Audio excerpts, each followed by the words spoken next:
तो चलिए स्टूडेंट, स्वागत करते हैं आपका आपके अपने एजुकेशन बायर सिविल सर्विस यूट्यूब चैनल में। यदि आप एजुकेशन बायर सिविल सर्विस यूट्यूब चैनल पर पहली बार आए हैं तो आपका तहे दिल से स्वागत है। आपने अगर चैनल को सब्सक्राइब नहीं किया है तो कर लीजिएगा, वीडियो को लाइक और शेयर करने का प्रयास कीजिएगा। स्टूडेंट्स, आज की इस क्लासेस में हम बात करने जा रहे हैं यूपीएससी मेंस 2024 जो जीएस पेपर नंबर आपका 2 हुआ था। जीएस पेपर नंबर 2 में हम जो जानेंगे इसमें 2-3 फैक्टर पर मैं बात करूंगा। पेपर में सोल्व नहीं करूंगा, लेकिन मैं आपको बताना चाहता कि मैं 2-3 चीज़ें आपसे ज़रूर डिस्कस करने का प्रयास करूंगा। एक तो हम देखेंगे कि पेपर में क्या क्या क्वेश्चन आए, एक तो हम क्वेश्चन देखेंगे कि क्वेश्चन क्या थे। लेकिन सर ये जो क्वेश्चन आए हैं, हम एक भविष्य की रणनीति यहाँ से तय कर सकते हैं कि सर ये क्वेश्चन किन टॉपिक से आए हैं। ठीक है, दूसरा टॉपिक में आए हैं लेकिन उस यूनिट से कहाँ से क्वेश्चन आया है। उसके साथ साथ ये क्वेश्चन क्यों आया है, एक ये भी क्वेश्चन उठता है कि क्यों आया। क्या ये क्वेश्चन करंट अफेयर में रहा था इसलिए ये क्वेश्चन बना, क्या ये क्वेश्चन करंट अफेयर में था, या फिर एक ट्रेडिशनल क्वेश्चन भी यहाँ से आपको देखने के लिए मिलेगा कि क्या सर ये ट्रेडिशनल क्वेश्चन था या फिर करंट अफेयर में रहा था। ये जो क्वेश्चन है और हार्ड है कि इजी हैं, ये भी हमें देखना है कि क्वेश्चन हार्ड थे या इजी थे। ठीक है, ये भी हम आपसे जानने का प्रयास करेंगे। तो चलिए समय न गवाते हुए पहला क्वेश्चन में देखने का प्रयास करता हूँ। आइए जान लेते हैं पहला क्वेश्चन। देखिए सर, इन सबको जानने से पहले हम जान लेते हैं कि ये क्वेश्चन कहाँ से पूछे गए हैं, कि इसको पहले रफ कर लेते हैं ताकि आपको चीज़ें पुनः एक बार मैं बता सकूं। देखिए सर, मुद्दा क्या है यूपीएससी का मेंस। ये अगर आप देखोगे दुनिया में टफेस्ट एग्ज़ाम की बात कर लें तो उसमें से ये लगभग तीसरा और दूसरा टफेस्ट एग्ज़ाम है। ठीक है, और जिस एग्ज़ाम की आप तैयारी कर रहे हैं ये बहुत कठिन एग्ज़ाम है। ठीक है, यहाँ पर सक्सेस रेशियो बहुत ही ज़्यादा कम होता है। इट्स क्लियर या नो? देखिए यहाँ तक चीज़ें क्लियर हो गई। यहाँ पर आपको दिखाई दे रहा है जनरल स्टडीज़ पेपर नंबर 2। ठीक है, और इसमें देखो, आप देखोगे 250 नंबर का ये आता है, आपको टाइम मिलता है 3 आवर्स। यहाँ पर एक सूचना आपको दे दी जाती है, ये सूचना होती है। ठीक है, इससे अनुरोध किया जाता है जो भी सारी चीज़ें होती हैं। ठीक है, और पेपर आपको दोनों लैंग्वेजेस में मिलेगा, आपको हिंदी में मिलेगा और आपको इंग्लिश में मिलेगा। ठीक है, इसको भी ध्यान में रखना है। आइए इसमें देखिए कितने क्वेश्चन आते हैं, मैं आपको बताना चाहता है। इसमें 20 क्वेश्चन आते हैं। कितने? 20 क्वेश्चन आते हैं, और कुछ क्वेश्चन 250 वर्ड के होते हैं तो कुछ क्वेश्चन आपको 150 वर्ड के लिखने होते हैं। ठीक है, कम आप देखोगे वर्ड में आपको अधिक बातें यहाँ पर लिखनी होती हैं।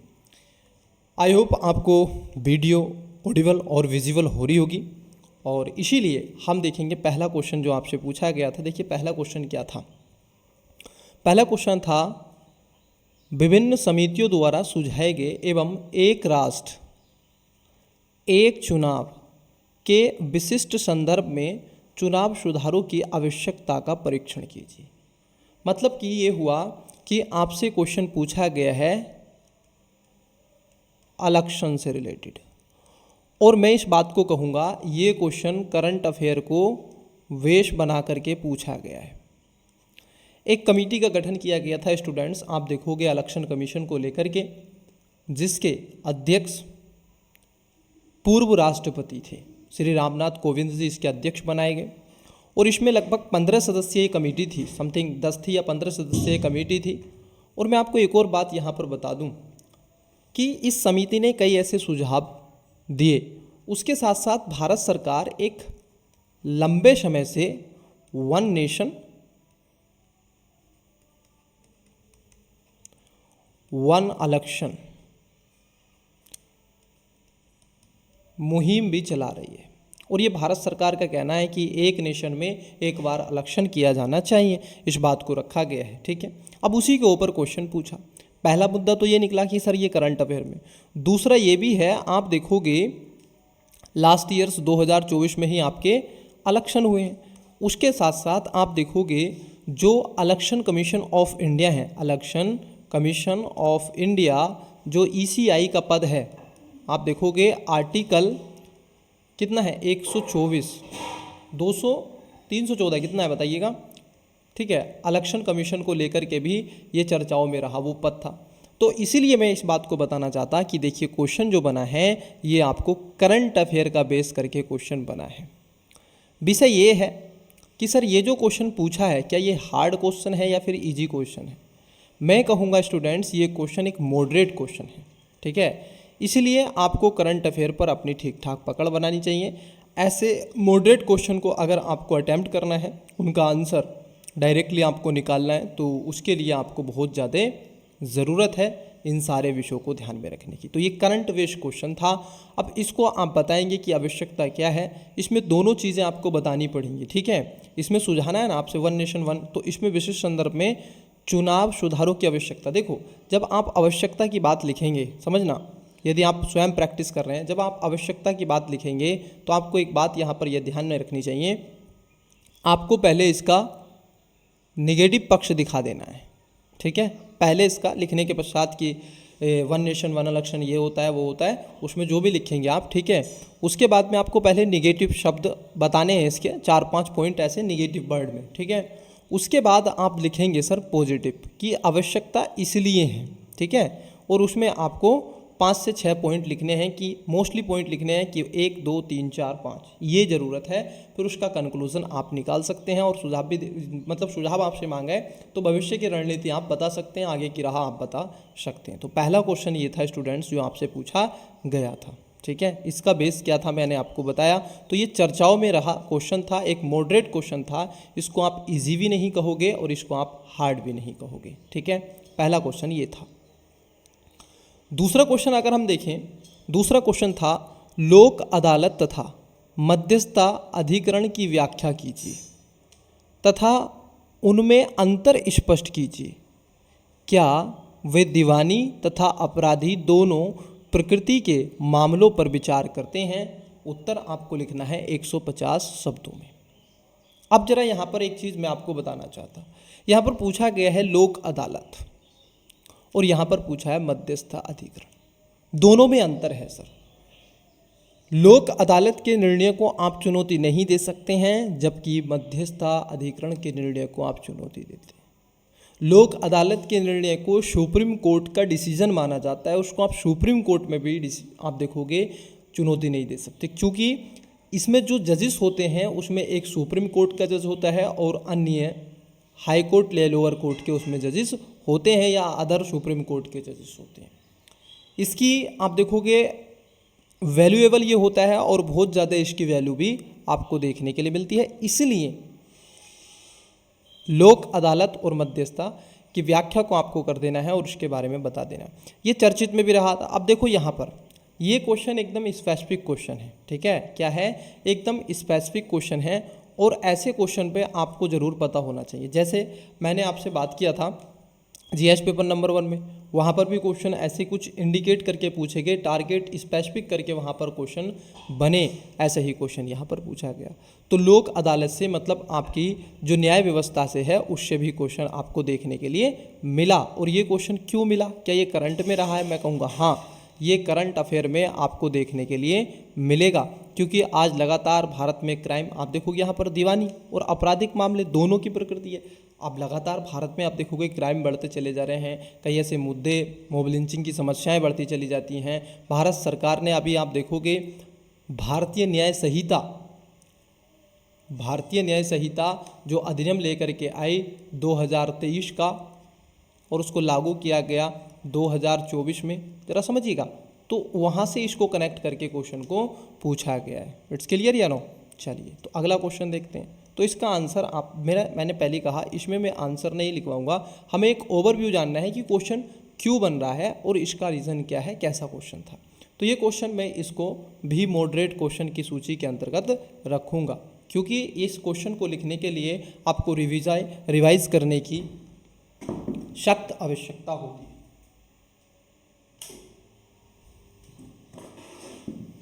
ठीक है, ऐसे क्वेश्चन को रिवाइज करने की आपको सख्त आवश्यकता होती है, इसकी बहुत ज़रूरत आपको देखने के लिए मिलेगी। इट्स क्लियर या नो? चलिए अगले क्वेश्चन की बात करते हैं। अगला क्वेश्चन देखते हैं। देखिए अगला क्वेश्चन है आपका तीसरा। ये कह रहे हैं कैबिनेट प्रणाली के विकास के परिणाम स्वरूप, किसके?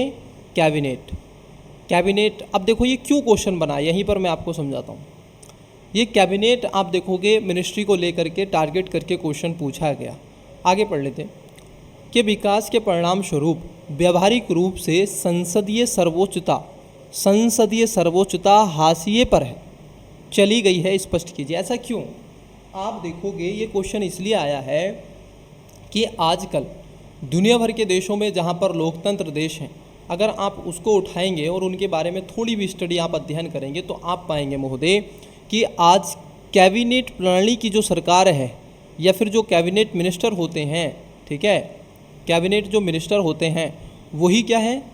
सर्वोसर्वा हैं, वही इसके सेंट्रिक होते हैं, उन्हीं के आप देखोगे इर्द गिर्द सारी बातें होती हैं, क्योंकि डिसाइड यही करते हैं कि क्या होगा क्या नहीं होगा। जबकि आप देखोगे संसदीय जो व्यवस्था है वो हाशिए पर चली गई है, ठीक है। कभी अयोग्य घोषित कर दिया जाता है, कभी सस्पेंड कर दिया जाता है संसदीय सांसद को। इन सब के अलावा डिसीज़न जो आप सांसद हैं, चाहे वो पक्ष के हैं, रूलिंग पार्टी के हैं या फिर अपोजिशन पार्टी के हैं, उसमें आपका कुछ भी हो, जो डिसीज़न कैबिनेट मिनिस्टर ने ले लिया, आप चाहे कितने भी सांसद सूझे बूझे हों, पुराने हों, पढ़े लिखे हों, क्या डिसीज़न आपका क्या नहीं, आपका नहीं चलता है। यहाँ पर कैबिनेट को केंद्रिकता हो जाती है। केवल संसदीय व्यवस्था बनने के बावजूद आप एक कैबिनेट व्यवस्था में तब्दील होते चले जा रहे हैं। आप कैबिनेट को केंद्र में रख देते हैं, वो सारे मुद्दों को केंद्र में रख देते हैं, जबकि संसदीय सर्वोच्चता होनी चाहिए, वहाँ पर डिसीजन डिस्कस होना चाहिए, मुद्दे जो रखे जाने चाहिए। अगर आप रूलिंग पार्टी के हैं तो पूर्ण रूप से रूलिंग पार्टी के सभी सांसदों की बातों को वहाँ पर संसद में स्वीकृति देनी चाहिए। जो भी डिसीजन, जो भी निर्णय कैबिनेट मंत्रालय के द्वारा आता है, आप ये स्वयं देख सकते हैं कि संसदीय जो मंत्रालय जो सांसद हैं वो उसके फेवर में ही बात करेंगे। अगर उन्होंने अपोजिशन जा कर के बात किया तो ऐसी स्थिति में उनकी अध्यक्षता, बहुत सारी चीज़ें आप देखोगे तो इस पर लिखोगे कि कैबिनेट मंत्रालय प्रणाली क्या है, ये कहाँ से ओरिजिन हुआ। तो आज इसका आप देखोगे व्यवहार बढ़ता चला जा रहा है, ये केंद्रित में है। तो इसमें आंसर में दो फैक्ट हैं। एक तो आपको यहाँ पर क्या लिखना है, एक तो कैबिनेट प्रणाली आपको लिखना है पहला, दूसरा है संसदीय सर्वोच्चता हाशिए पर क्यों चली गई।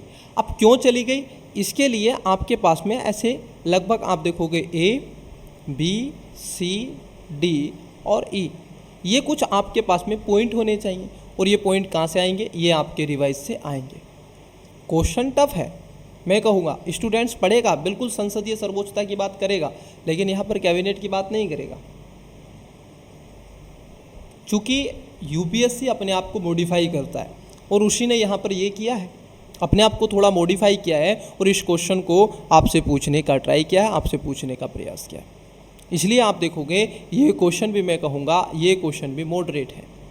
कैसा क्वेश्चन है स्टूडेंट्स, ये क्वेश्चन भी मॉडरेट क्वेश्चन है, ये आपको पता होना चाहिए, ये आपको पता होना चाहिए। अगला क्वेश्चन है क्वेश्चन नंबर 4। ये कह रहे हैं नियंत्रक एवं महालेखा परीक्षक का कर्तव्य केवल व्यय की वैधता सुनिश्चित करना ही नहीं है, बल्कि उसका औचित्य भी सुनिश्चित करना है। अब देखो डायरेक्ट ये क्या कर दिया है इन्होंने, competitor and auditor general is not merely, मतलब डायरेक्ट आप देखोगे कैग पर आपसे क्वेश्चन पूछ लिया है, डायरेक्ट कैग को इंडिकेट किया है। अब ये सब क्यों आ रहा है क्वेश्चन, ये क्यों आ रहा है? देखो महालेखा परीक्षक जो होता है, नियंत्रक महालेखा परीक्षक का मूलभूत उद्देश्य क्या है कि सरकार कहाँ पर खर्च कर रही है, सरकार कहाँ पर एक्सपेंडिचर आप देखोगे गवर्नमेंट कर रही है, उसको केंद्र में रखता है, ठीक है। कहाँ भारत सरकार किन किन सेक्टर में खर्च करती है, ये कैग की रिपोर्ट बताती है कि XYZ करती है। लेकिन आप देखोगे लगातार पिछले कुछ वर्षों से ऑफ बजट जैसी प्रवृत्ति भी बढ़ती चली जा रही है। क्या बढ़ रही है? ऑफ बजट की प्रवृत्ति बढ़ रही है। ऑफ बजट का मतलब क्या होता है? आपने बजट पास किया, मान लीजिए आपने 45 लाख करोड़ का आपने बजट पास किया, ठीक है। अब आपको ज़रूरत पड़ी कि सर हमें 2 लाख करोड़ और चाहिए, तो आपने बैक साइड से गए और फिर 2 लाख करोड़ और निकाल लिए, तो टोटल बजट आपका कितना हो गया? 47 लाख करोड़ का हो गया। लेकिन आपने बजट कितना पब्लिक को दिखाया?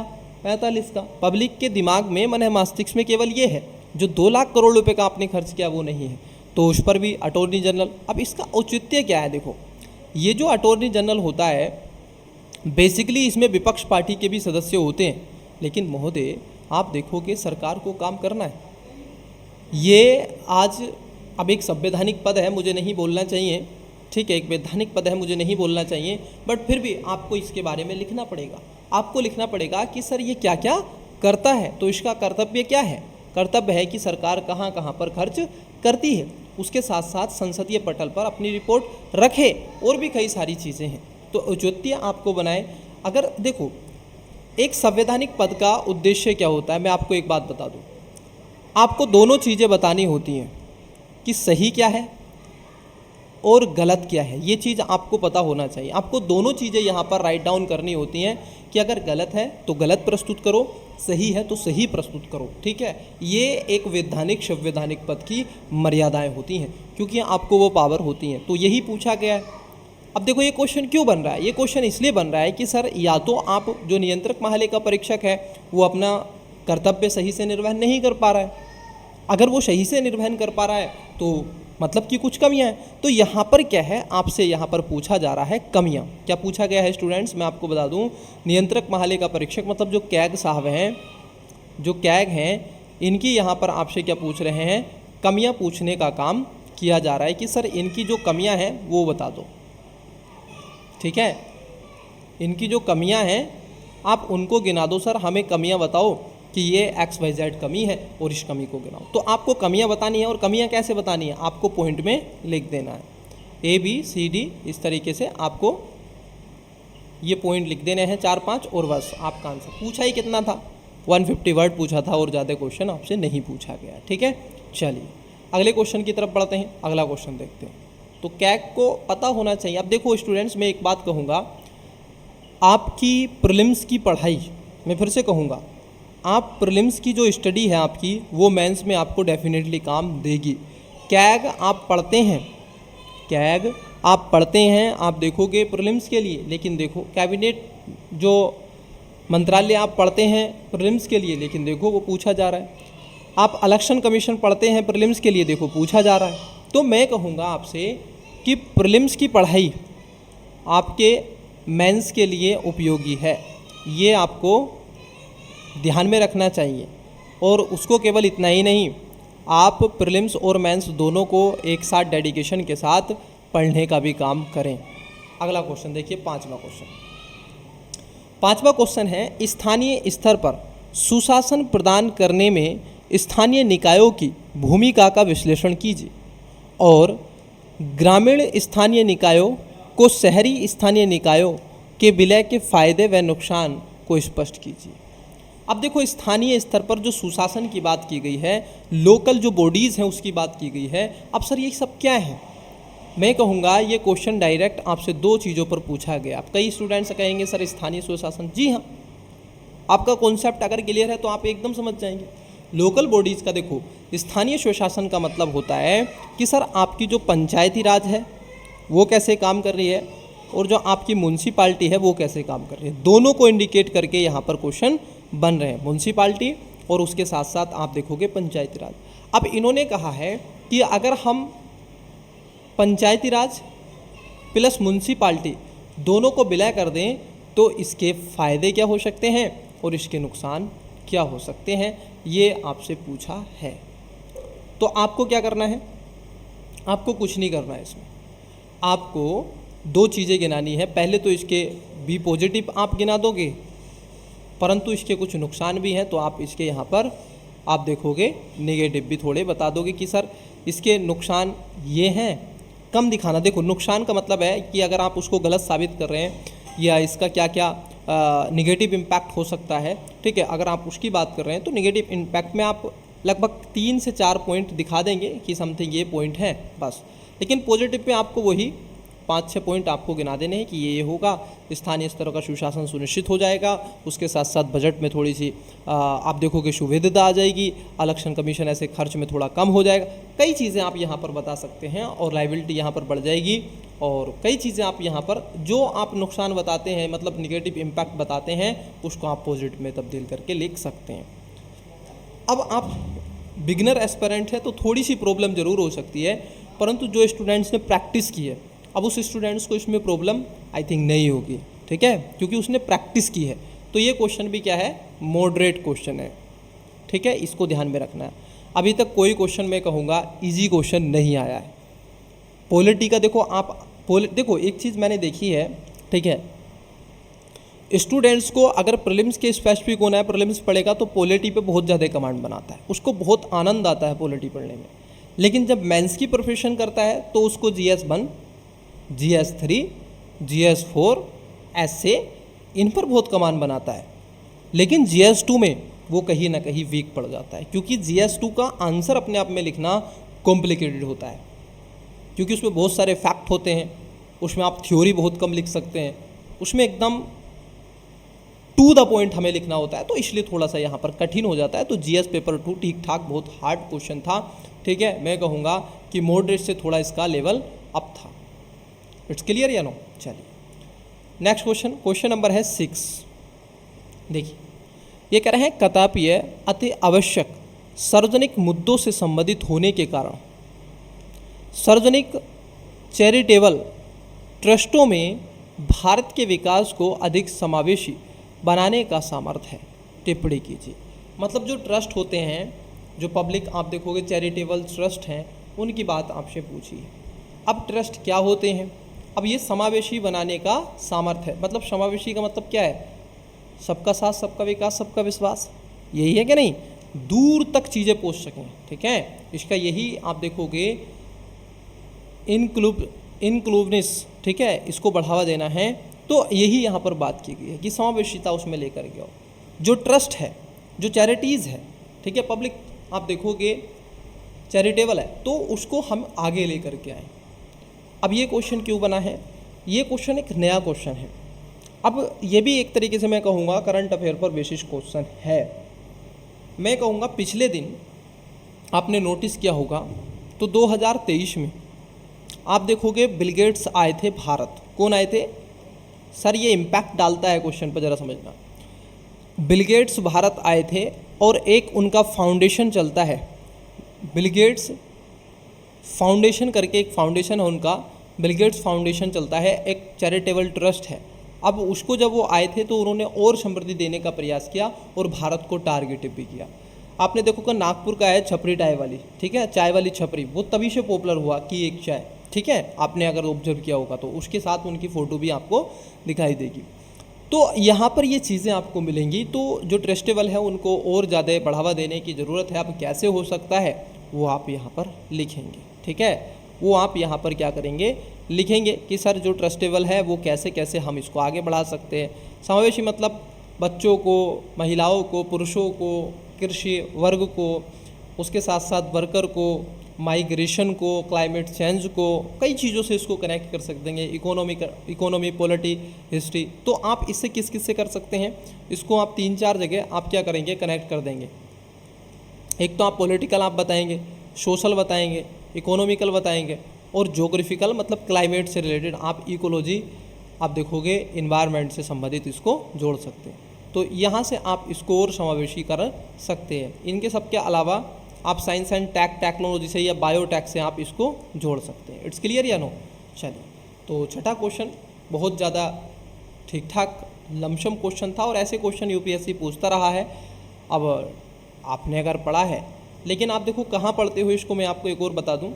ये आप पढ़ते हो जीएस पेपर नंबर 4 में। इसको ज़्यादातर आपको पढ़ने के लिए मिलता है जब आप इथिक्स पढ़ते हैं, तो वहाँ पर आपको थोड़ा सा इसका एक पोर्शन आता है, तो वहाँ पर आप इनको पढ़ लेते हो। और केस स्टडीज में भी आप इनको कभी कभी देखने के लिए आपको मिलते हैं, ठीक है, तो इसलिए इसका आप लिख सकते हैं, ठीक है। क्वेश्चन नंबर 7 है, निर्धनता और कुपोषण एक विषाक्त चक्र का निर्माण करते हैं। बिल्कुल ये बात सही है। जहाँ पर निर्धन होगा ये निश्चित आपको देखने के मिलेगा, जो फैमिली, जो परिवार, जो समाज गरीब होगा, निर्धन होगा, वहाँ पर कुपोषणता आपको मिलेगी, डेफिनेटली मिलेगी। एक कुपोषणता हो जाती है और एक अधिक पोषणता हो जाती है। जिनमें अधिक पोषणता हो जाती है तो उनमें फैट एकत्रित हो जाता है और वो उनका टमी भार आ जाता है, उनका बॉडी बहुत मोटा हो जाता है, उनको बहुत ज़्यादा समस्याएं हो जाती हैं। एक कुपोषणता हो जाती है कि सर नहीं मिलने के कारण न्यूट्रिशन इतने कम मिल रहे हैं कि उसकी आयु के अनुसार वजन नहीं बढ़ पा रहा है, आयु के अनुसार आप देखोगे हाइट नहीं है, आयु के अनुसार उसमें नॉलेजेबल नहीं है, उसकी वृद्धि नहीं है। तो कई चीज़ें आपको यहाँ पर देखने के लिए मिलेंगी। तो एक विषाक्त चक्र का निर्माण करती है, बिल्कुल इसमें तो कोई दोरागिरा नहीं है। और यहाँ पर चक्र ही आपसे पूछा है तो आप चक्र ही बताएंगे। आप कहेंगे सर पॉवर्टी है, अगर मान लीजिए पॉवर्टी होगी तो इस पॉवर्टी से क्या होगा, आप देखोगे जो कुपोषणता है, मेल न्यूट्रिशन क्या होगा, मेल न्यूट्रिशन आपका बढ़ेगा। सॉरी, एक सेकेंड रुकिएगा, मैं आपको एक इसका बना देता हूँ ताकि आपको ये समझ में आए। ज़रा समझना, मैं आपको थोड़ा यहाँ पर समझाने का प्रयास करूँगा तो उसको थोड़ा सा जानिएगा। देखिए, मान लीजिए,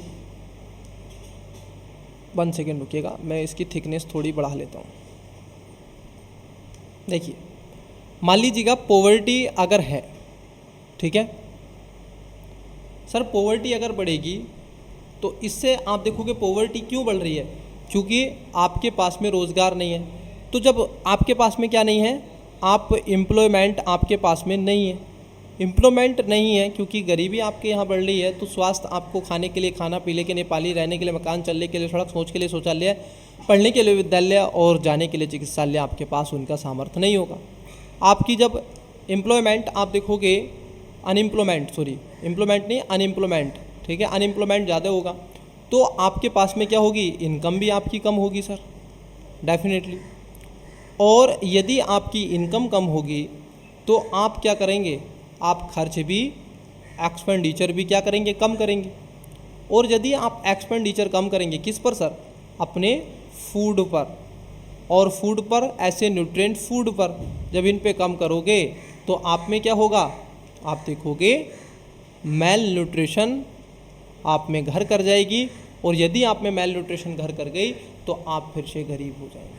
क्योंकि आप इस बात को यूँ समझें कि जो व्यक्ति गरीब है और फिर ऊपर से पॉवर्टी में है, ठीक है, उसमें मेल न्यूट्रिशन की समस्या है, कुपोषण की समस्या है, तो मुझे आप बताइए क्या वो व्यक्ति अच्छे से काम कर सकता है, नहीं कर सकता।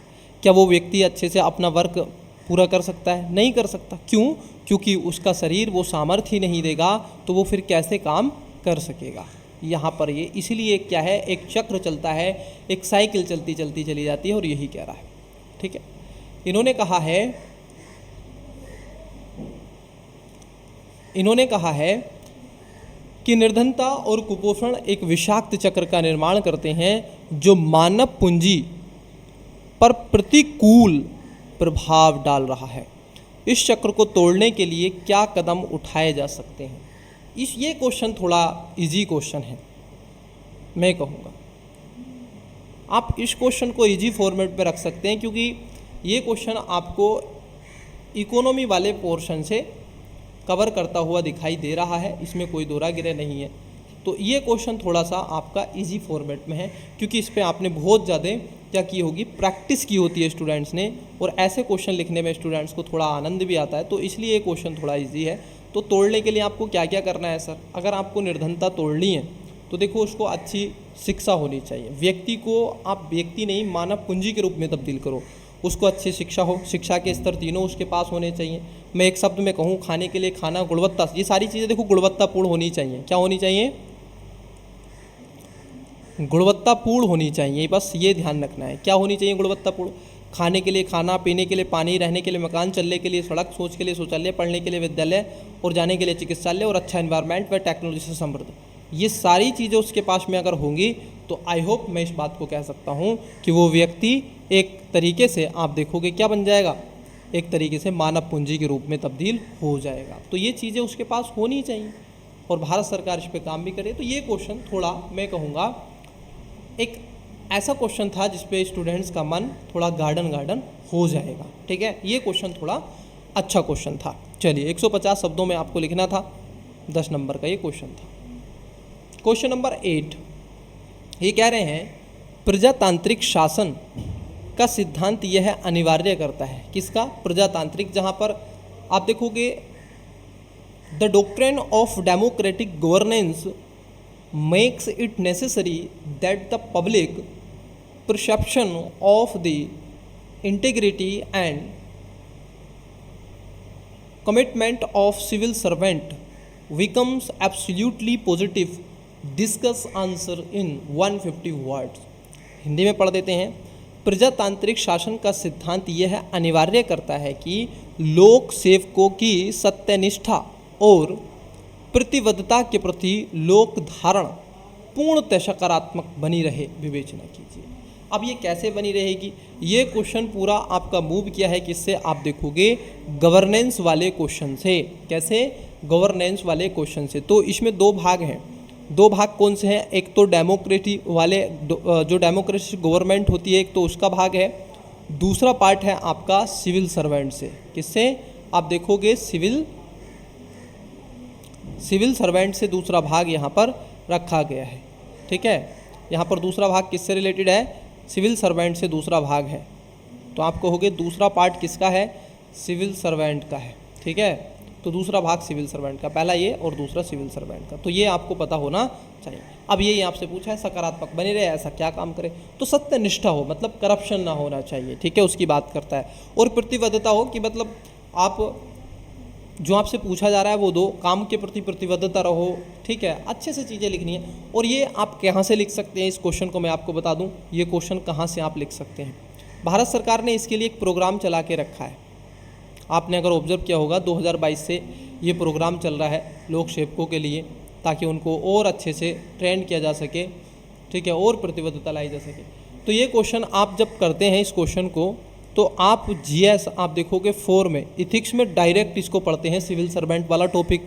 ठीक है, अब देखो वो यहाँ पर आपको मैच कर रहा है। यहाँ पे क्वेश्चन आ रहा है कि नहीं? तो इथिक्स जब आप पढ़ते हैं तो उसका आपको बेनिफिट क्या मिलता है? आपको ये मिलता है जीएस पेपर नंबर 2 में। तो ये भी अच्छा क्वेश्चन था, इस पर कोई इतना हार्ड नहीं था, मॉडरेट से थोड़ा कम इजी में मैं कहूँगा। तो ये अच्छा क्वेश्चन था। ठीक है, चलिए अगर आपने इथिक्स थोड़ी बहुत भी देखी है तो इस क्वेश्चन को आप लिख सकते हैं। एक लोक सेवक का कर्तव्य क्या होता है और उसको क्या करना चाहिए, क्या क्या सारी चीज़ें। और डेमोक्रेसी गवर्नेंस, आप ई गवर्नेंस भी पढ़ते हैं तो उससे आप इसको रिलेटेड कर सकते हैं। अगला क्वेश्चन है क्वेश्चन नंबर 9। ये कह रहे हैं पश्चिम भारत को चीन की आपूर्ति श्रृंखला पर निर्भर कम करने के लिए, समझना, पश्चिम भारत को चीन की आपूर्ति श्रृंखला पर निर्भरता कम करने के लिए एक विकल्प के रूप में और चीन के राजनीतिक और आर्थिक प्रभुत्व का मुकाबला करने के लिए एक रणनीति सहयोगी के रूप में बढ़ावा दे रहा है। उदाहरणों के साथ कथन की व्याख्या कीजिए। 150 शब्द लिखने हैं आपको। ठीक है, अब देखो है क्या, इन्होंने साफ साफ बोला है कि पश्चिम भारत। ठीक है, पश्चिम भारत को, अब देखो पश्चिम भारत क्या है सर, जरा आप बताइएगा। पश्चिम भारत का मतलब क्या है? पश्चिम भारत का मतलब यहाँ पर है, जो आप इस चीज़ को देखेंगे, आज लगातार आपूर्ति श्रृंखला बना हुआ है पर्शियन वाले क्षेत्रों में। पाकिस्तान हो, बांग्लादेश हो, ये देखो पाकिस्तान हो, इस क्षेत्र में पहले से कब्जा उसका, ईरान के क्षेत्र में वो जा रहा है, सऊदी अरब में वो जा रहा है, यूएई में वो जा रहा है, तो कई इन क्षेत्रों में जा रहा है, अरब सागर के रीजन में जा रहा है, तो और आस पड़ोस की। तो यहाँ पर नेबरहुड पॉलिसी है, आपको क्या है? नेबरहुड पॉलिसी आपकी काम करेगी। ठीक है, नेबरहुड पॉलिसी काम करेगी। और इसको अगर तोड़ना है, इन्होंने यही पूछा ना, देखो मैं फिर से पढ़ देता हूँ। ये कह रहे हैं कि पश्चिम भारत को चीन की आपूर्ति श्रृंखला पर निर्भरता कम करने के लिए क्या करनी है? निर्भरता कम करनी है। किससे? चाइना से।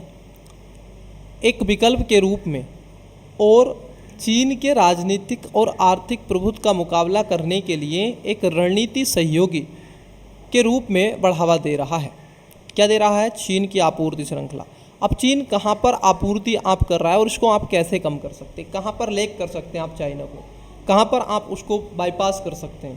क्योंकि चाइना तो अपनी एक नई पॉलिसी चला रहा है।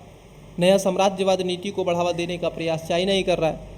कंट्रीज़ को पैसे दे देता है और वहाँ से देश को पूरा ही कोलैप्स कर देता है। ये सारी चीज़ें, चाहे आप बांग्लादेश देख लो, श्रीलंका देख लो, म्यांमार देख लो, इन सब के अलावा पाकिस्तान देख लो, अफ़गानिस्तान देख लो, जहाँ पर चाइना जा रहा है उन क्षेत्रों की अगर आप बात करोगे तो समस्याएं इसने पैदा कर दी हैं, इस बात में कोई दोहराग्रह नहीं है। अब हम कैसे कर सकते हैं? हम देखो, भारत एक सबसे बड़ा एग्रीकल्चर सेक्टर में सबसे पहले इसको बीट कर सकता है। एग्रीकल्चर सेक्टर हमारे पास में वो अपॉर्चुनिटी है, हम चाहें तो इसको वीक कर सकते हैं। आज भारत देखोगे 300 कितना है, 375 मैट्रिक टन उत्पादन करता है, कितना समथिंग यही डाटा है। और उसके साथ साथ 17% पॉपुलेशन को हम वैश्विक पे आप देखोगे सप्लाई चेन का हिस्सा बने हुए, तो वहाँ पर कर सकता है। एक तो ये लीक कर सकते हैं हम। दूसरा, आपूर्ति श्रृंखला में और कहाँ कर सकता है पश्चिम भारत में। दूसरा हम कर सकते हैं ऐसे लेबर में, किसमें बात कर सकते हैं, लेबर फोर्स में हम बात कर सकते हैं। ठीक है, किसमें हम बात कर सकते हैं, लेबर फोर्स में हम बात कर सकते हैं। यहाँ पर चाइना को लैग कर सकते हैं, हमारे पास में लेबर फोर्स है दुनिया की 69%। और उसके साथ साथ एक मार्केट के रूप में हम कर सकते हैं। तो ऐसे कई पॉइंट हैं जहाँ पर हम इसको लेग कर सकते हैं। ठीक है, यहाँ पर इसको वीट कर सकते हैं, इसको हम, ठीक है, वहाँ से पश्चिम दुनिया से, जगत से हटा सकते हैं। और हमारी राजनीतिक गतिविधि आप देखिए, भारत एक लोकतांत्रिक देश है, ठीक है, जहाँ पर सबको केंद्र में रख कर के बात की जाती है। आज भारत विश्व का नेतृत्व कर रहा है। ठीक है, चलिए अगला क्वेश्चन देखते हैं, क्वेश्चन नंबर 10। Sorry student. देखिए 10वां क्वेश्चन क्या है। 10वां क्वेश्चन है मध्य एशियाई गणराज्यों। बड़ा अच्छा क्वेश्चन है और ये क्वेश्चन मैं कहूँगा करंट पर आधारित है। ठीक है, क्वेश्चन नंबर 10, मध्य एशियाई गणराज्यों के साथ भारत के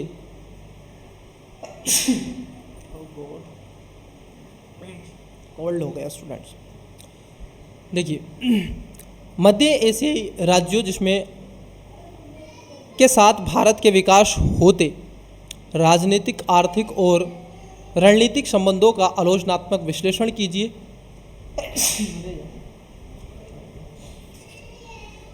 सॉरी स्टूडेंट्स, कोल्ड हो गया और ठीक ठाक तबीयत खराब हो गई। रणनीतिक संबंधों के आलोचनात्मक विश्लेषण कीजिए तथा क्षेत्रीय और वैश्विक भू राजनीति में उनके बढ़ते महत्व पर प्रकाश डालिए।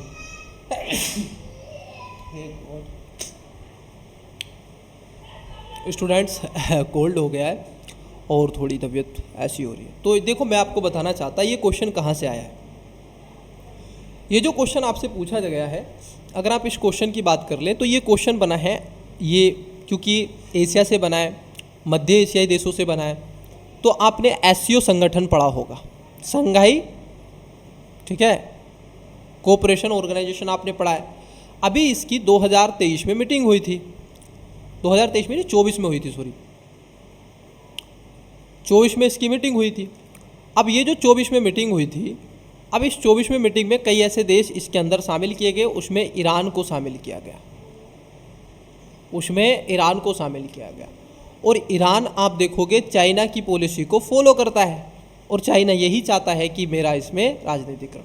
अब इस सब को देखने के लिए भारत को इस पर काम करना है। अब यही से क्वेश्चन ये पूछा गया है। इट्स क्लियर या नो, क्यों पूछा गया है, क्योंकि यही से क्वेश्चन पूछा गया। अब भारत कैसे कर सकता है, अगर आपने एशिया वाला, ये आईआर से क्वेश्चन आया है, देखिए आईआर से वहाँ पर भी क्वेश्चन है और ये क्वेश्चन आईआर से रिलेटेड है। जब आप आईआर पढ़ते हैं तो वो सारी चीज़ें पढ़ते हैं। आप अफगानिस्तान को देखिए, भारत वहाँ पर किस तरीके से, क्योंकि विकसित होते राजनीतिक, आर्थिक और रणनीतिक संबंधों की आलोचनात्मक का मतलब होता है आपको दोनों फैक्ट दिखाने होते हैं। दोनों फैक्ट का मतलब आपको इसमें पॉजिटिव भी दिखाना होता है, आपको इसमें नेगेटिव भी दिखाना होता है। तो इस चीज़ को क्या है आपको ध्यान में रखना है। इट्स क्लियर या नो, तो यही प्रकाश आपको डालना है। चलिए अगले क्वेश्चन की तरफ बढ़ते हैं। अगला क्वेश्चन देखते हैं क्या पूछे हैं। ठीक है, चलिए देखिए अगला क्वेश्चन, नेक्स्ट क्वेश्चन की बात कर रहे हैं और क्या पूछा गया आपसे। नेक्स्ट क्वेश्चन देखते हैं, क्वेश्चन नंबर 11 आपसे पूछा गया है। क्वेश्चन है आपका 11वां, अभी हाल ही में पारित तथा लागू किए गए लोक परीक्षा मतलब अनुचित साधनों का रोकथाम अधिनियम 2024 के लक्ष्य तथा उद्देश्य क्या हैं। क्या विश्वविद्यालय या फिर राज्य शिक्षा परिषद की परीक्षाओं में भी इस अधिनियम के अंतर्गत आती हैं। देखो इसमें विश्वविद्यालयों को रखा गया है, राज्य शिक्षा परिषद इसके अंतर्गत नहीं आती है, वहाँ पर राज्यों ने अपने आप कानून बनाए। ये क्यों बनाया गया, क्यों पारित किया गया? अभी आपने देखोगा पेपर लीक की घटनाएं कितनी आई हैं, ठीक है।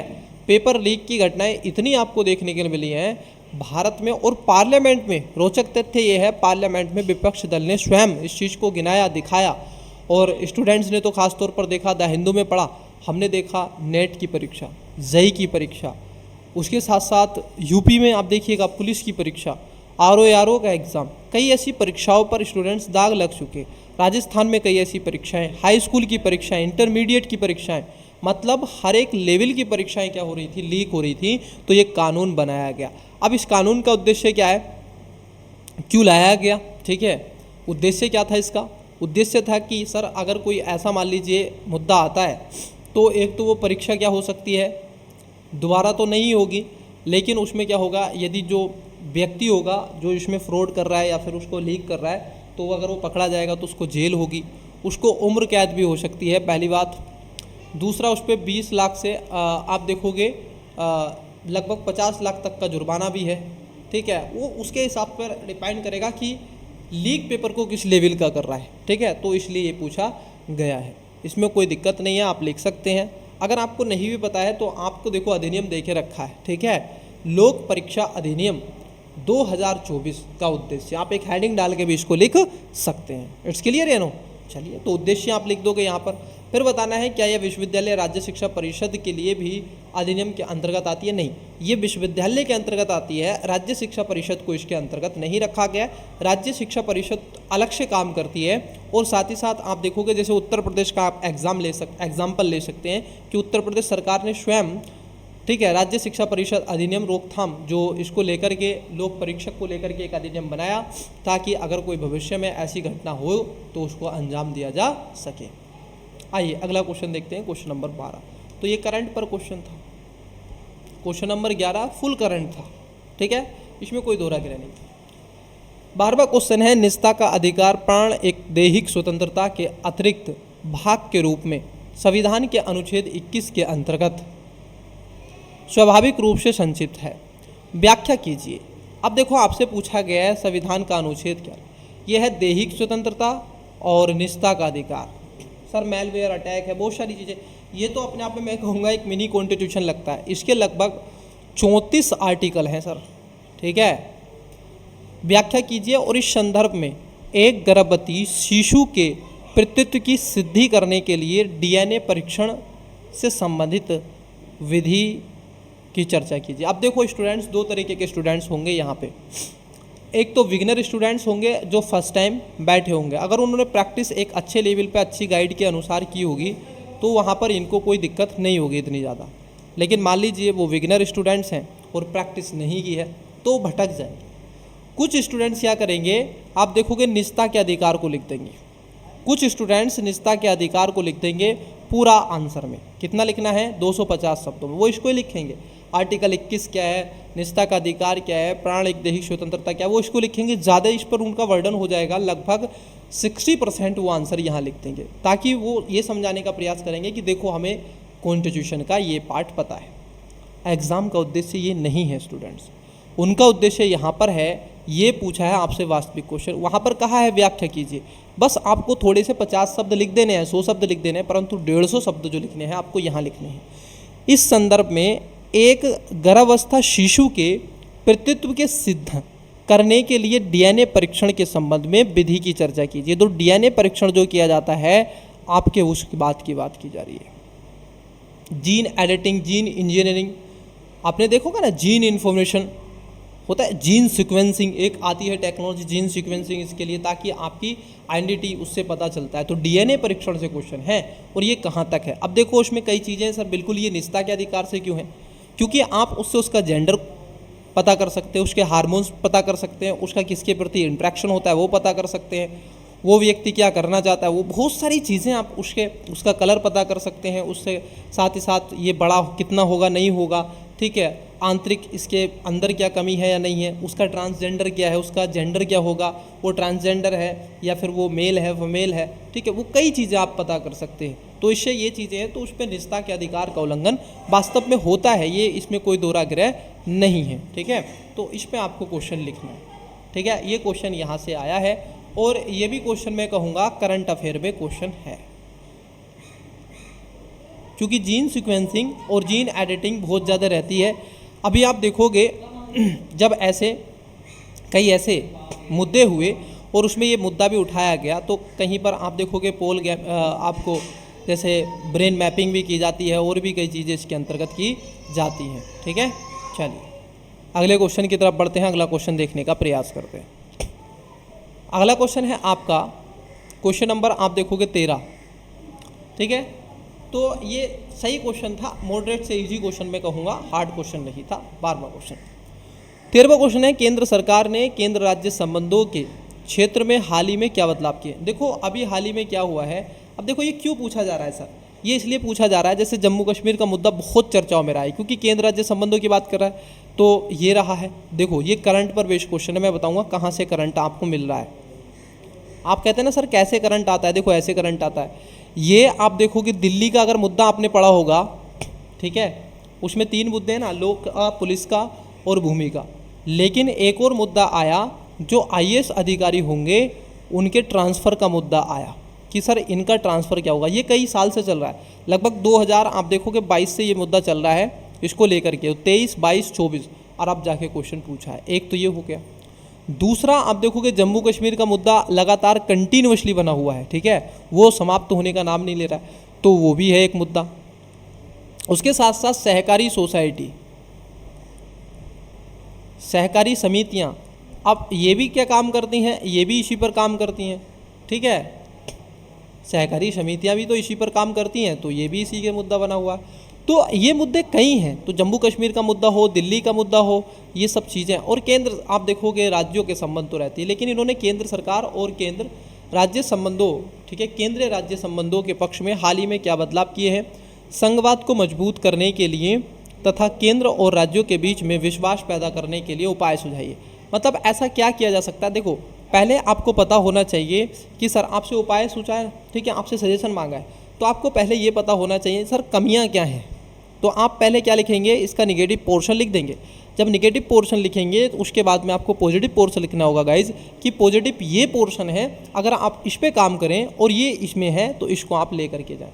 तो ये भी इतना हार्ड क्वेश्चन नहीं था, आप इसको भी लिख सकते थे। तो विश्वास पैदा करने के लिए क्या क्या हो सकता है, चाहे वो फाइनेंस के स्तर पर हो, चाहे वो वित्त समावेशन के स्तर पर हो, उसके साथ साथ आप देखोगे राजनीतिक स्तर पर हो, कुछ शक्तियों के स्तर पर हो, कुछ टैक्स को लेकर के हो, क्योंकि GST वाला मुद्दा भी सहकारी संघवाद से बढ़ावा देता है, विश्वास पैदा करता है, केंद्र राज्य संबंधों को उजागर करने का प्रयास करता है।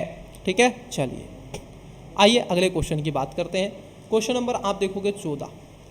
हाँ, क्वेश्चन नंबर 13 अच्छा क्वेश्चन था, बहुत अच्छा क्वेश्चन था। 14वां क्वेश्चन क्या है, भारत में जनहित याचिकाओं के बढ़ने के कारण स्पष्ट कीजिए। जनहित याचिका आपने देखा होगा, public interest litigation in India, ठीक है, इसका कारण क्यों है, क्यों बढ़ता चला जा रहा है। तो देखो एक तो लगातार आज जैसे वैश्वीकरण हो रहा है और भारतीय समाज परिवर्तन हो रहा है और विभिन्न प्रकार के नए ऐसे कानून बन रहे हैं, टेक्नोलॉजी का दुरुपयोग हो रहा है, ठीक है, डार्क वेब जैसी चीज़ें आपको दिखाई दे रही है, डार्क, ठीक है, तो एक तरीके से मैं कहूँगा डार्क इंटरनेट वाला मुद्दा है, बहुत सारी चीज़ें हैं, तो इसलिए आपको देखने के लिए मिलेगा। तो जनहित याचिकाएं बहुत आ रही हैं, ठीक है, और हिंसाएं बढ़ रही हैं, ठीक है, उन सब के अलावा जैसे एनिमल्स के प्रति हो सकता है, ठीक है, जैसे जल्लीकट्टू होता है, तो ऐसे कई नृत्य भी हैं उनके प्रति होता है, खेल हैं उनके प्रति होता है, और सरकार कानून बनाती है उसके प्रति होता है, जैसे सिटीजनशिप अमेंडमेंट एक्ट, इतनी आप देखोगे जो पब्लिक PIL डाली गई थी बहुत ज़्यादा, समान नागरिक संहिता को लेकर के, और जो गुजरात का एक मुद्दा हुआ था वो बिल्किश बानो का केस था, उसमें याचिकाएं, तो लगातार याचिकाएं आपके लिए हैं, और इतने सारे आप देखोगे केसेस पेंडिंग में पड़े हुए हैं, ठीक है, तो उसको लेकर के याचिकाएं लगातार साबित होती रहती हैं।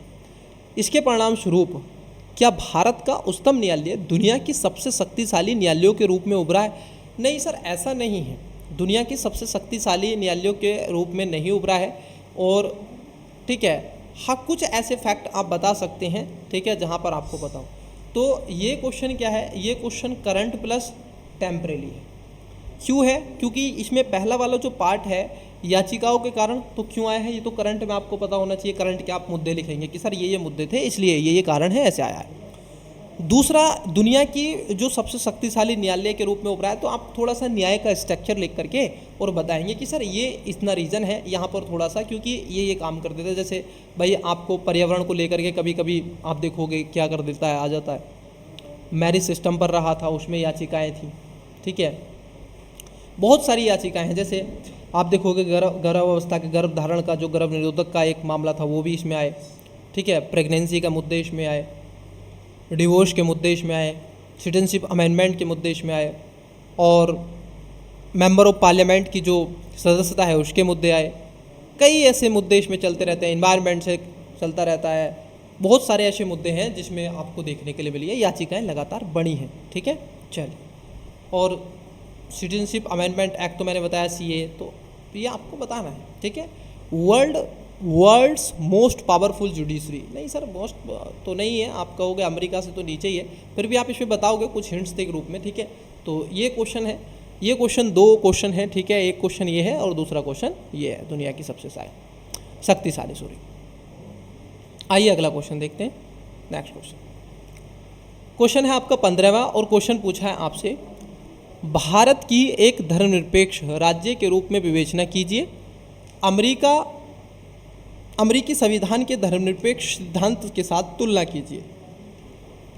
देखो यूपीएससी का अपने एक ट्रेंड रहा है, अगर आपने सही से किया है तो इसका एक ट्रेंड है, ये हर बार एक क्वेश्चन देता है किसी न किसी स्टेट से कंपेयर करवा लेते हैं। स्टेट का यहाँ पर देश से संबंध है। जब हम इंटरनेशनल रिलेशनशिप पढ़ते हैं गाइस, तो आप देखोगे वहाँ पर हम राज्य को, जो देश होता है, कंट्री होता है, उसको हम स्टेट फॉर्मेट पे लिखते हैं, स्टेट लिखते हैं, ठीक है, क्योंकि वहाँ पर हम स्टेट में कन्वर्ट कर देते हैं उसको, बाकी का तो देश होता ही है।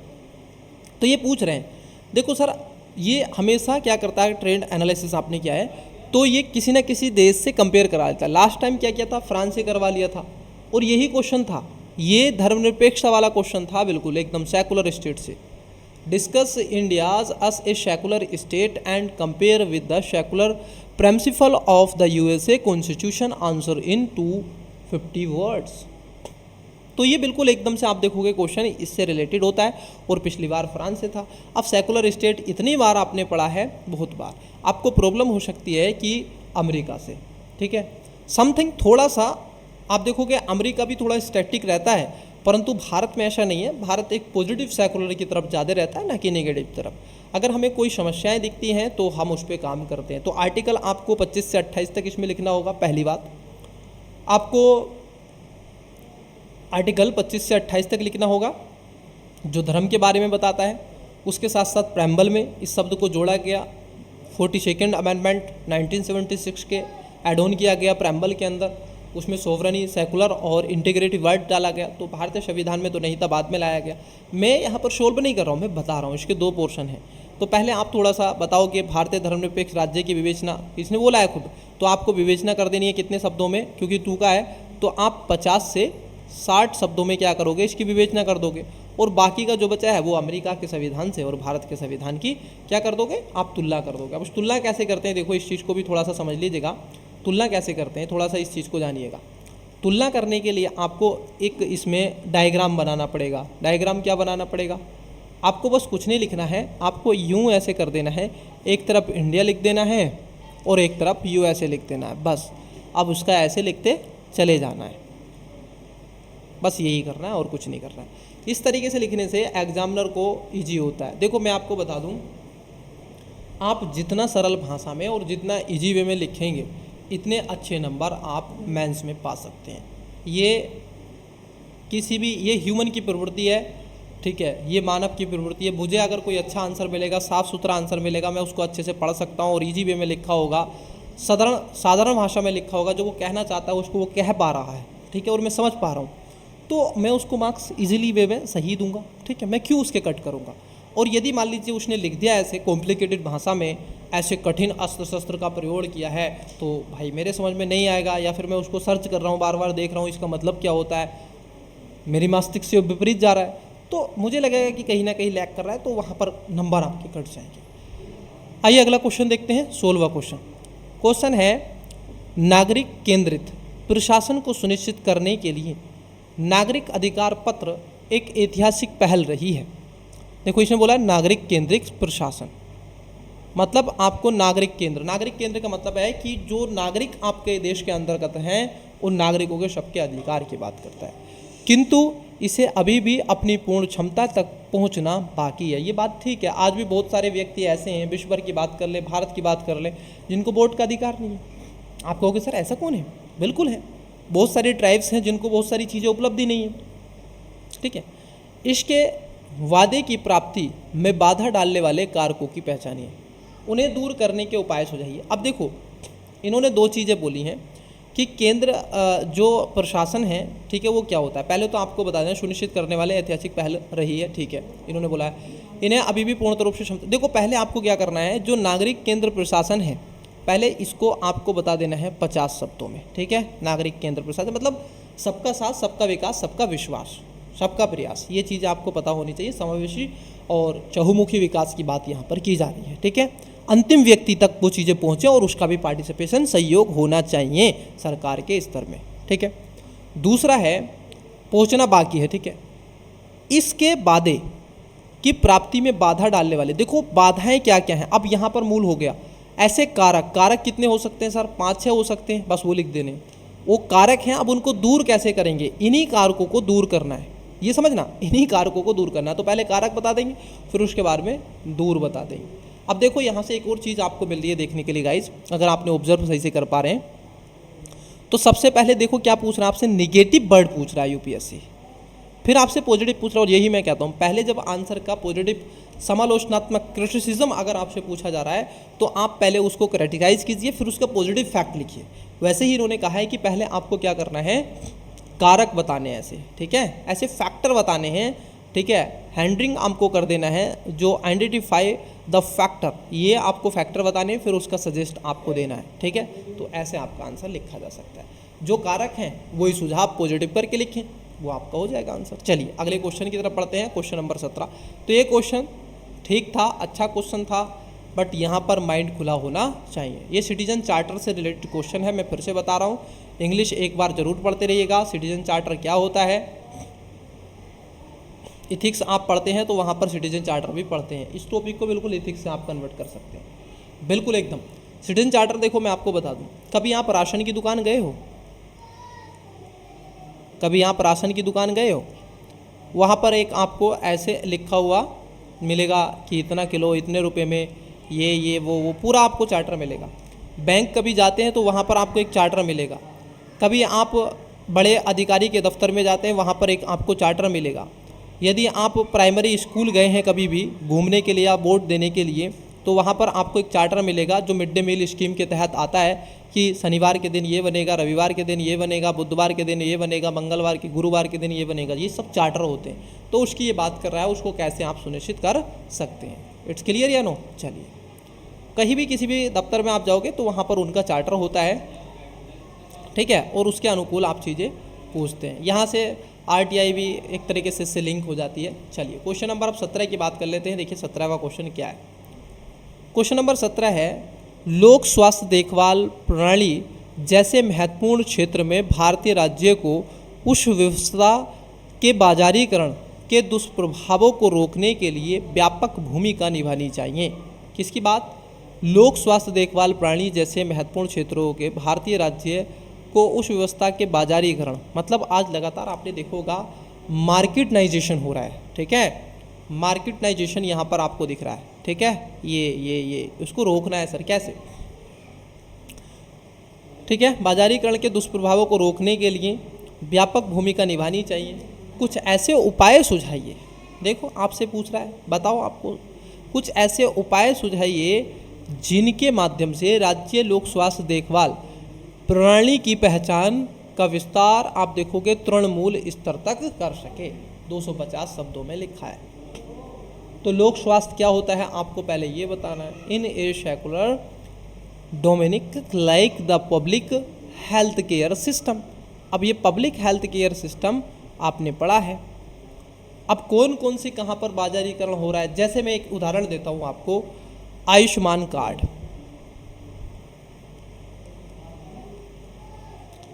आयुष्मान स्वास्थ्य कार्ड। आपने देखा होगा लोग इसका बाजारीकरण कर रहे हैं, मतलब कि ये हुआ उनको इलाज करवाना चाहिए, नहीं, वो हॉस्पिटल जाते हैं, हॉस्पिटल से कुछ ऐसी साठगांठ करती हैं और साठगांठ करने के पश्चात आप देखोगे एक फ्रॉड कहीं ना कहीं करते हैं, एक फर्जी रिपोर्ट बनवाते हैं और गवर्नमेंट को सबमिट कर देते हैं, हॉस्पिटल को फीस मिल जाती है और उसका कुछ परसेंट, मान लीजिए 50-50 दोनों में बट जाता है। उन्होंने अगर 2.5 लाख का दिखाया या 2 लाख का उन्होंने आप देखोगे ट्रीटमेंट दिखाया और उसकी रिपोर्टें दी और उसी का 50-50 कर लेंगे, या फिर 50,000 या फिर आप देखोगे ज़्यादा, ठीक है, 1-1 लाख दोनों में बढ़ जाता है। और ये चीज़ें हैं, अब उसको कैसे आप रोक सकते हैं उसी की बात यहाँ पर की जा रही है। पब्लिक हेल्थ केयर यही है, ठीक है, और खोले भी जाते हैं, ठीक है। तो इस पर क्वेश्चन था, अच्छा क्वेश्चन ये बनाया गया है, ठीक है, तो इसको भी आप लिख सकते थे, पब्लिक हेल्थ केयर, ठीक है। चलिए अगले क्वेश्चन की तरफ बढ़ते हैं। मैंने कहा था मैं क्वेश्चन सोल्व नहीं करूँगा लेकिन आपको बताऊंगा, ये क्वेश्चन भी करंट पे रहा है। आपने अगर मैगजीन पढ़ी होगी ना, ठीक है, तो ये क्वेश्चन उसमें रहा है, ठीक है। चलिए कोई भी मैगजीन, एनी मैगजीन किसी भी संस्था की पढ़ी होगी तो उसमें भी आपको मिलेगा स्वास्थ्य वाले बिंदु से। 18वां क्वेश्चन पूछा गया है ई गवर्नेंस सेवा। अब देखो ये भी क्या है, ई गवर्नेंस वाले मॉडल से। अब दूसरा क्वेश्चन है गवर्नेंस से, ठीक है, एक डेमोक्रेटिक गवर्नेंस पूछा था और एक ये पूछा है ई गवर्नेंस। ई गवर्नेंस सेवा देखोगे प्रौद्योगिकी की प्रक्रिया में डिजिटल प्रौद्योगिकी का नैतिक कार्यों में अनुप्रयोग मात्र नहीं है, इसमें पारदर्शिता और जवाबदेहिता, मतलब आप देखोगे इसके अंदर क्या क्या रखा गया है, ट्रांसपेरेंसी एंड अकाउंटेबिलिटी को सुनिश्चित करने के लिए विविध प्रकार की अंतःक्रियाएं भी हैं। इस संदर्भ में ई गवर्नेंस के आप देखोगे इंटरैक्टिव सर्विसेज मॉडल का मूल्यांकन कीजिए। तो ई गवर्नेंस क्या है और इसका इंटरैक्टिव आप देखोगे इंटरैक्टिव सर्विस मॉडल क्या है, आपको वो लिख देना है और बस आंसर हो जाएगा। ई गवर्नेंस मतलब आप देखोगे एजुकेशन पहुँचे तो ई के माध्यम से, गवर्नेंस की कोई स्कीम इन्फॉर्मेशन पहुँचे तो ई के माध्यम से, किसानों के खाते में पैसे पहुँचे तो direct benefit transfer e governance से, स्वास्थ्य से संबंधित कोई स्कीम लाए तो ई गवर्नेंस से। मतलब जहाँ पर भारत सरकार अपनी विभिन्न प्रकार की स्कीम में मार्केटाइजेशन करे तो ई गवर्नेंस से, ठीक है। ये सारी चीज़ें क्या है, जैसे ई मार्केट आपके लिए प्रोग्राम लेकर गए, किसान वहाँ पर क्या कर सकते हैं, अपनी उपज का एक कुछ भाग क्या कर सकते हैं, ई मार्केट पर बेच सकते हैं। तो ये ई गवर्नेंस वाला कॉन्सेप्ट है और यहाँ पर पूछा है इंटरैक्टिव, ठीक है, सर्विस मॉडल। बस ये आपको लिखना था, मैंने आपको बता दिया। ई गवर्नेंस वाली चीज़ें लिखो और उसके बाद में इसको लिखो। क्वेश्चन नंबर 18 था, अच्छा क्वेश्चन था, मॉडरेट क्वेश्चन था, कोई इसमें आप देखोगे इजी क्वेश्चन नहीं था। क्वेश्चन नंबर 19 क्वेश्चन है, आतंकवाद वैश्विक शांति और सुरक्षा के लिए एक बहुत बड़ा खतरा बन गया है। बात एकदम ठीक है। अभी ये क्वेश्चन नहीं है, ध्यान रखना, ये एक स्टेटमेंट है, बोल रहे हैं, ऐसा बता रहे हैं। अंतर्राष्ट्रीय स्तर पर इस खतरे को संबोधित करने और कम करने में संयुक्त राष्ट्र सुरक्षा परिषद की आतंकवाद निरोधी समिति CTC और इससे संबंधित निकायों की प्रभावशीलता का मूल्यांकन कीजिए। अब आपको किसका बताना है सर, आपसे पूछा है यूनाइटेड नेशन के बारे में, ठीक है। यूनाइटेड नेशन जो सिक्योरिटी काउंसिल है उसकी बात की जा रही है। क्यों है, अब ये करंट से क्वेश्चन है, मैं इसको करंट से कन्वर्ट करूँगा। क्यों कनेक्ट करेंगे, क्योंकि ये क्वेश्चन पूछा गया। भारत सरकार हमेशा चाहती रही है, सॉरी भारत देश हमेशा चाहता रहा है, यहाँ पर सरकार नहीं, भारत जो है आपका प्यारा भारत जो है, हमारा प्यारा भारत जो है, उसने हमेशा इस बात को उठाया है। विदेश मंत्री ने, एस जयशंकर जी ने ये इस बात को उठाया है यूनाइटेड नेशन में कि सर आप देखोगे जो आपकी यूनाइटेड नेशन सिक्योरिटी काउंसिल है उसके मेंबर की बात की गई, उसमें टेररिज्म की बात की गई और ये कमेटी भी बनाई गई थी TECT, ठीक है। तो उसकी बातों को यहाँ पर एसोसिएट बॉडी के रूप में रखने की प्रयास की गई। तो ये करंट अफेयर का क्वेश्चन है, ये बड़ चर्चाओं में रहा है। भारत के प्रधानमंत्री ने भी इस बात को उठाया था। आतंकवाद के प्रति आप देखोगे जब भी कोई आप काउंसिल देखना, कोई जैसे अभी क्वाड की बात हो रही है तो इसमें भी आतंकवाद के मुद्दे को कहीं ना कहीं वो उठा देंगे, आतंकवाद वर्ड को वो यूज कर देंगे, कि एक ऐसा टेररिस्ट अटैक हो रहे हैं, ये भी एक मुद्दा है सिक्योरिटी का। लगातार आप देखोगे मरीन अटैक हो रहे हैं, तो ये भी एक मुद्दा है सिक्योरिटी का। तो इस चीज़ को आप देखेंगे तो ये क्वेश्चन था। आप इसमें आतंकवाद को रिलेटेड करके लिखना है, यूनाइटेड नेशन थे और उसकी काउंसिल परिषद को लिखना है, ठीक है, और भारत की कुछ इसमें चीज़ों का आपको बताना है। तो अगला क्वेश्चन था जो इसका अंतिम क्वेश्चन था 20वां, वो था वैश्विक व्यापार और ऊर्जा प्रवाह पर ध्यान केंद्रित करते हुए भारत के लिए मालदीव के भू रणनीतिक महत्व की चर्चा कीजिए। आगे वह भी चर्चा करें कि यह संबंध अंतर्राष्ट्रीय प्रतिस्पर्धा के बीच भारत की समुद्री सुरक्षा और क्षेत्रीय स्थिरता को कैसे प्रभावित कर सकता है। 250 शब्द और ये करंट पर आधारित क्वेश्चन। अब मैं कुल मिला के कहूँगा कि 70% इसमें क्वेश्चन जो बने हैं वो करंट अफेयर पर बने। मालदीव आपका लास्ट, आप देखोगे टाइम ये चर्चाओं में रहा है, खूब चर्चाओं में रहा है सर मालदीव। तो मालदीव आज देखोगे, हालांकि जब देश के प्रधानमंत्री ने शपथ ली थी तो मालदीव के प्राइम मिनिस्टर को, जो वहाँ के राष्ट्रीय अध्यक्ष हैं, उनको बुलाया गया था मौजूद को, ठीक है, और वहीं से भारत की जो आप देखोगे संस्थाएं, उनका निकाला भी हुआ, देश निकाला हुआ, गो बैक भारत के नारे भी वहाँ के लोगों ने लगाए, ठीक है, इसी की मौजूदगी की। तो ये चीज़ें, अब चाइना का यहाँ पर प्रभुत्व बढ़ेगा तो सिक्योरिटी का मुद्दा तो होगा समुद्र का, और इसलिए भारत आप देखोगे क्वाड की तरफ मूव कर रहा है, ठीक है, तो आप इस चीज़ को बताएंगे। तो स्टूडेंट्स, ये था आपका जो जीएस पेपर नंबर 2 था, कहाँ से कितना क्वेश्चन आया, कैसे क्वेश्चन बने। तो मैं कहूँगा आपसे कुल मिलाकर के करंट अफेयर को जब भी पढ़ें, आप कभी भी प्रीलिम्स स्पेसिफिक होकर के करंट अफेयर को मत पढ़िएगा, पहली बात ध्यान रखिएगा। आप मेंस को टारगेट करके करंट अफेयर आवश्यक पढ़ें, क्योंकि प्रीलिम्स आप देखोगे स्टैटिक से भी आता है और करंट से भी आता है, परंतु मेंस का पोर्शन आप देख रहे हो लगभग 70% आज बढ़ता चला जा रहा है सर, किसको लेकर के, आप देखोगे मेंस को लेकर के। तो ये आपको क्या होना चाहिए, इसके बारे में पता होना चाहिए। चलिए मिलते हैं अगली क्लासेस में, तब तक के लिए मन लगा के पढ़ते रहिएगा। Best of luck, bye.